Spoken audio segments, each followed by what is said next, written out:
How is Jake Paul versus Mike Perry going to be won? I'm going to go through all of the possible methods of victory for both guys coming into this fight. And yeah, I feel like it's a fight where there could be, there's a number of outcomes to choose from of what you do predict, of how you do predict this fight to go, in my opinion, because there's so many possibilities when I look at this fight, to be fair. But yeah, I'm going to break it down, state the methods of victory, say how it's won for both guys. So yeah, I have gone with a Mike Perry win, but yeah, not saying that now. I'm going into a method of victory for both guys. So first of all, we're starting off with Mike Perry. How is this fight won for him? Um, simply really needs to be putting that pressure on Jake Paul, needs to be the front foot fighter 100%, putting that pressure on Jake Paul from the very off, backing him up. That is what Mike Perry needs to do. He needs to back Jake Paul up. Don't let him keep him at range. Don't let Jake Paul get full extension in his punches.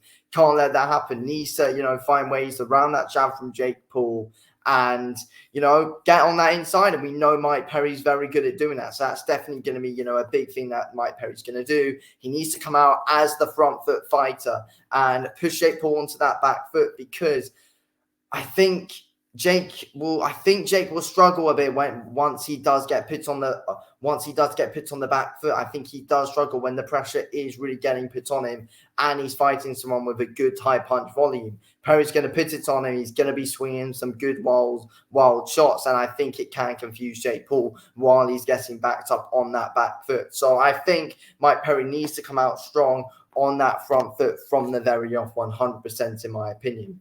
And another way for a win, I think he needs to try and drain Jake Paul out. And I think it was clear to see, like in that Nate Diaz fight as well, especially because obviously that was the 10-rounder that we were talking about. But I think overall, Jake Paul tires out when it gets late, 100%. And I think Perry's got a good gas tank overall. And I feel like he's very capable of being able to tire Jake Paul out. And in general as well, I think that Mike Perry takes over as the fight keeps on getting later, in my opinion. I think that Jake Paul will try and get a good early start here, but Mike Perry needs to stay in that face of Jake Paul and just disrupt his rhythm from the very off in order to win. That's what he needs to do. Try and tire Jake Paul out, have him up against the ropes, drain him out, big body shots as well. I think that's big. I think that's really important for Mike Perry. Up against a taller opponent, be accurate with body shots, go to that chest as well. That's what Mike Perry needs to do, in my opinion. And he's unpredictable. Mike Perry needs to be unpredictable. He is obviously unpredictable. We know that, and that definitely works in his favor. If you're unpredictable, then, you should be able to beat Jake Paul, because I don't when you're a half decent fighter overall, you're going to beat Jake Paul. And obviously, Mike Perry's not an actual boxer, but, he's got that experience in BKFC. And I think that, we will be able to bring some of that over to the boxing ring 100%, in my opinion. So, yeah, needs to put that pressure on Jake Paul, needs to go in with body shots. He is usually accurate when he does throw to the body. We saw it against Alves. We saw it against Eddie Alvarez. We saw it against Rockhold. When Perry goes to the body, he's accurate. Needs to do that here against Jake Paul 100%, in my opinion. Does he need a knockout? I mean, it could happen. I think it'll be difficult to knock Jake Paul out because he's naturally the heavier guy, and Mike Perry is the one gaining the weight here.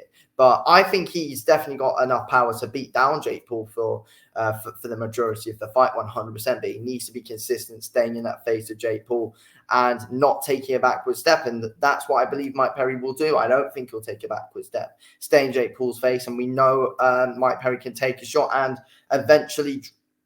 he can eventually drain you out and, make you lose faith in your own power. That's what Mike Perry's good at. So, and then he can just put an absolute beating on you. It's going to be interesting to see here. And overall, I said in my prediction video yesterday, if Mike Perry was up against a normal half-decent boxer, the half-decent boxer would beat Mike Perry 100%. But as this is Jake Paul, Jake Paul's not a decent level boxer. He lost to Tommy Fury. And, you know, we know what Tommy Fury's like.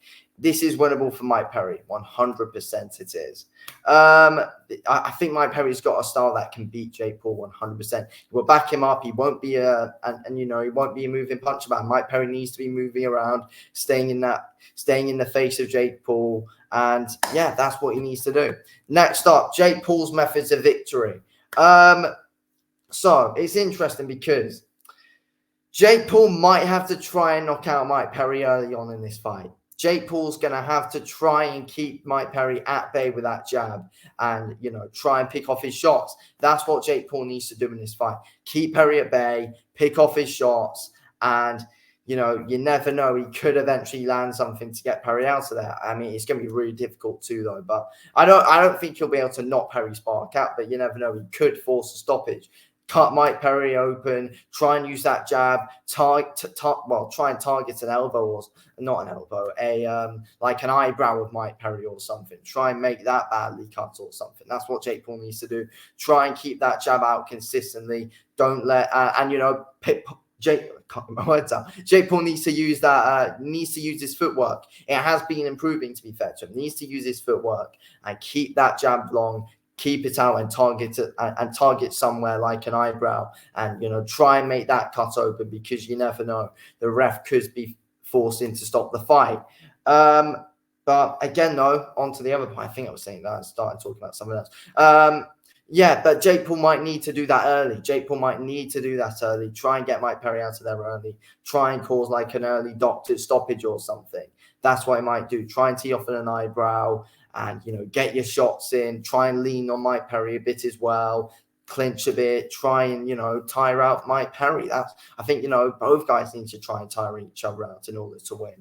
But yeah, Jake Paul, you know, needs to make sure that jab's going and try and get Mike Perry walking onto it. But Jake Paul's not known for an absolutely amazing jab, though. That's the thing. But it's going to have to be used here. He's going to have to use that footwork as well and possibly force a stoppage.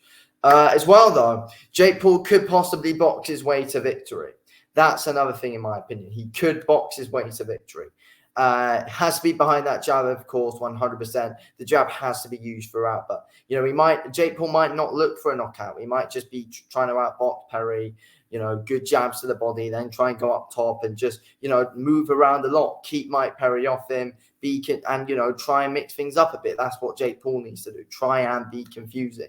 Like, you know, overall, boxing-wise, Jake Paul's the more experienced boxer out of the two. But overall, Mike Perry's the more experienced fighter out of the two. And, you know, that it's an interesting factor overall, because Mike Perry's more experienced in the fight game overall. Jake Paul's more experienced in boxing. It's, you know, there's interesting factors, but Jake Paul might have to outbox that Mike Perry, because Mike Perry's going to be difficult. And, you know, Paul can't let Perry get into his rhythm. Jake Paul needs to keep Mike Perry at range, or, you know, Jake Paul, could he win the fight on the back foot? I think it'll be difficult to. Jake Paul needs to try and push a pace here, in my opinion.